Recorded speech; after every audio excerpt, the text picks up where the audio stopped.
Hi all. This okay. How y'all doing? This is the end of my workday. I'm just organizing everything, and I did a little bit of meditation. I try to meditate about twice a day, and then I started getting some remote view hits about some of the stuff that's going on in the January 6th investigation, just in terms of how the energy feels. So I'm going to go ahead and tell people what I got. Yeah, so we're going to do, don't have to show you all my notes, but this is what we're doing. You can see somebody had said, please don't destroy your notes. I do kind of do my mind maps, and then I get weirded out about people finding them after I'm gone, so I kind of destroy my personal notes, but maybe I should save them. Anyway, thank you everybody for joining my channel. My name is Whimsy, and thank you for supporting me, and thank you for checking out this channel. Anyway, I am a heart-centered remote viewer. That's basically somebody who uses the meditative state to put themselves into a place of objective compassion, where we try to step back and observe a situation and how it will most likely wind up based on just sitting back and observing the energy. And once you do that, you can approach it from different angles. You can put yourself in the perspective of your enemy and how they might feel. Put yourself in the shoes of any number of things, any number of ways that you can look at a situation. And one of the things that I like to do is I like to step back and see if I cannot see the energy of dialogue as dialogue is happening between people. And right now I see a dialogue, and I know people don't want it to be this way. I know, but the dialogue really looks like everything is going back to Giuliani.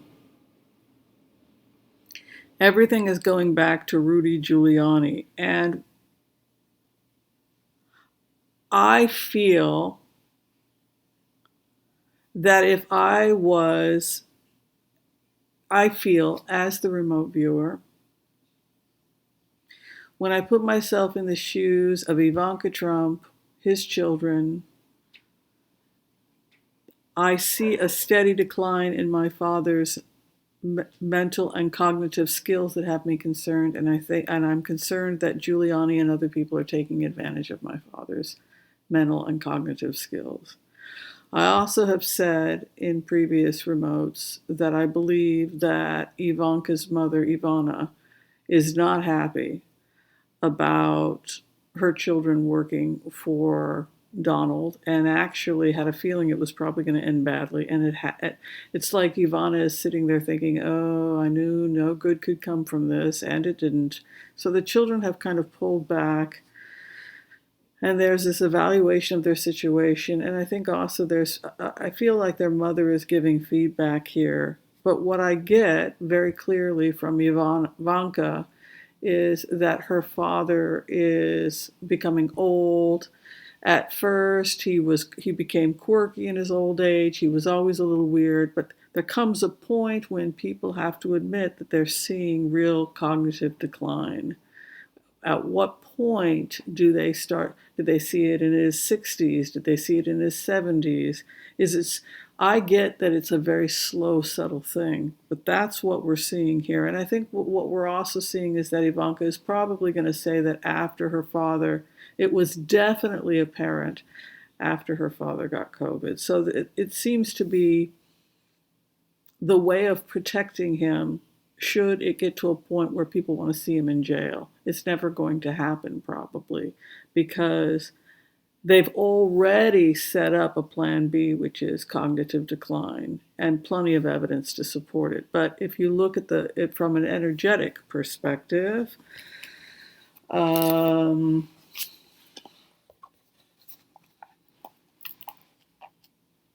you've got Giuliani, you've got Trump, You've got Giuliani and you've got Roger Stone, but the energy is all going back to Giuliani. This is where I feel the highest concentration of energy. Now, if you're a remote viewer, what is energy? You know that drive you feel or that will to do something? So when you think about January 6th, you feel the emotion and the drive to make this happen. So if that's the energy you're looking for, you're going to see it mostly over Giuliani, and then it extends over to Trump. What's interesting is that the senile argument has some validity when you meditate on this, because to some extent, Donald Trump really does seem to be a little bit out of it and genuinely may not understand how the law works. And if you have your lawyer telling you that this is legal, so it puts Donald Trump in a situation, but my lawyer, Giuliani, told me that all of this stuff was legal, and he becomes a vulnerable elderly person with cognitive decline who is not who becomes vulnerable and begins using his power. He appears as a senior in a position of power who was abused by somebody who knew better. That is how this is going to come out. And then the question becomes, well, then what about Giuliani's cognitive decline? So then you do a remote and you do the energy between Roger Stone and Giuliani, and it comes out with Roger Stone saying that he's basically not going to be the fall guy here. Roger Stone is going to do everything he can in order to protect Roger Stone, and so the conclusion is dun da da da da da dun dun da. The fall guy will be Mark Meadows. So in plainer words, you can't blame Donald Trump because he has cognitive decline and he's the president. And so he becomes like they can use him in the future. He's going to be like a Reagan. He's a rebel. And he went rogue and he did good things for the country and he was daring and then he became a senile old man. And so that's how they want to position Donald Trump. So he never has to go to jail. And then Giuliani, he's going to get out of it because he's going to supply whatever information he needs to supply. He's going to open up the vaults. Roger Stone has so much protection over him because of how many favors he has done for so many people in the party, that I feel like he feels that nothing bad is going to happen to him. The worst that's going to happen is he's going to wind up in a pushy prison for a couple of years, and he's going to write his swan song about how it was all him and how brilliant he is. But he wants it to be a musical on Broadway, he says. He wants it to be a musical. So ultimately, they're going to take out Mark Meadows.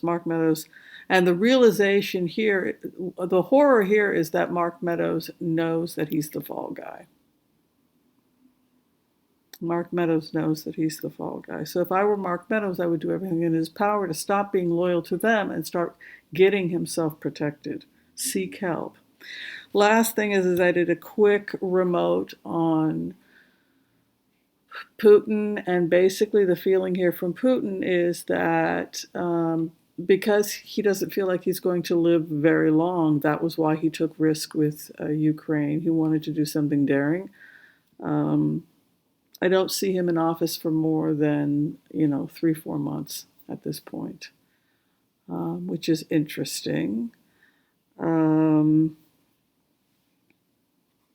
Because he doesn't feel like he's going to live more than a few months, he basically said that he does not feel like he will live long enough in order to have to worry about any decisions that would come down from The Hague. Because he doesn't have a lot of hopes for his health going forward.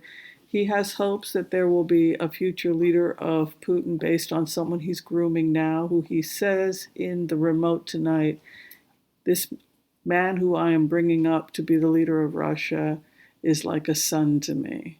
So expect to see someone who is like a son to Putin, possibly in his 40s or 50s, stepping in and taking position of the helm for Putin. All right, thank you everybody for checking out this video. If you would like to get in for a reading with me, you can go to tarotwithwhimsy.com. If you need just a 5-minute quick pre-taped reading, you can go to Wizio, and that information is below. Thanks a lot.